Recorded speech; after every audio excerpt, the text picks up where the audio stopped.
All right, guys. This is the second episode of Full Court TV. Welcome.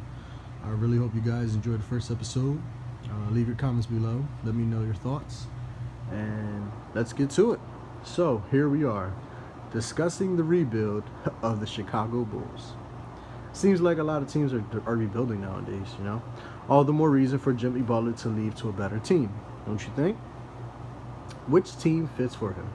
Honestly, it's hard to say. Joakim Noah more than likely will go to the Knicks, thanks to Derrick Rose. The Bulls are low-key still shopping Taj Gibson, and they're revamping their whole team. So, staying on topic about free agency, Hassan Whiteside. Me personally, I think he should stay with Miami. Why not?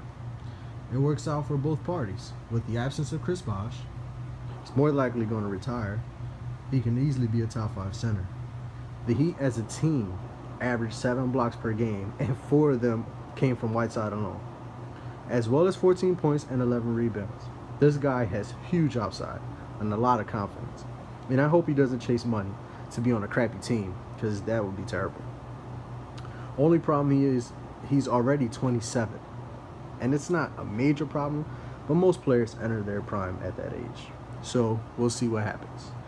I want to touch on the men's Olympic team. So, we got Kyrie. By the way, the official roster is out. And we got Kyrie, Harrison Barnes, KD, DeMarcus Cousins, Draymond, and Clay, PG, Paul George, for guys who don't know, Kyle Lowry and DeMar DeRozan, Melo, Jimmy Butler, and DeAndre Jordan. Listen, on paper, this team sounds good, but let's be honest. They're not going to be exciting to watch like the 2012 Olympic team and the 2014 FIBA team. I want to say personally, I think the starting 5 is going to be Kyrie, Paul George, KD, Draymond, and DeMarcus. Like I said, it's not going to be exciting to watch, but this team has a lot of size. They shouldn't have no problem winning gold. Spain and Slovenia might give them a little competition, but they should be able to steamroll the Olympics. On to the next subject on hand. Is Dwight Howard still a max player? For him being in the league 11 years, he's 31 years old. Is his best years behind him? I don't know. Not many centers in the league averaging a double-double. We know this. He gave the Rockets 13 and 11 this past season. And let's just be honest. The Rockets were mediocre, to say the, fucking James Harden, MVP of Shaq and the Fool. We already know how that was. So. But it didn't look like he averaged 13-11. And as I stated in the first episode, he needs a point guard. Patrick Beverley is not the point guard he needs. I forgot who they had before Patrick Beverley. Ty Lawson. Ty Lawson was just in a bad situation at Houston. But he desperately needs a point guard. He shot 62%, which is, I guess, about average, maybe a little better, and 1.6 blocks. But for me, I have to agree with my cousin PJ. Shout out to PJ. He has no post moves. And this is kind of true. And it's the same with DeAndre Jordan. He scores off of lobs and putbacks. So he's only good for clogging up the middle. He should be averaging more than 1.6 blocks, though. He's ranked 15th this past season. He ranked 15th this past season in blocks per game.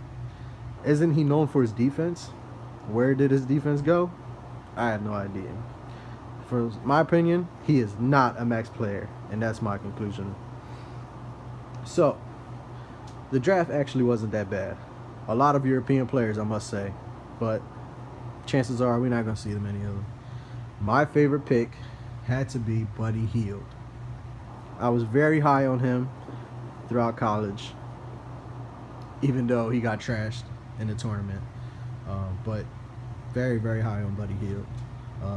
Senior, graduating, which I thought was great. He's going to be a huge addition to the New Orleans Pelicans. With Tyreke Evans and Drew Holiday and Eric Gordon hurt, they should be able to insert him in the rotation ASAP. They need all the help they can get. He has good upside, good shooting ability. He's 6'3" and he's physical, can handle the ball well. New Orleans needs a point guard desperately as well. Let's just hope Anthony Davis comes back healthy. Well, today was a short episode. That's all for today on Full Court TV. And remember, to adopt, don't shop. Get your dogs and cats spaded and neutered. Peace.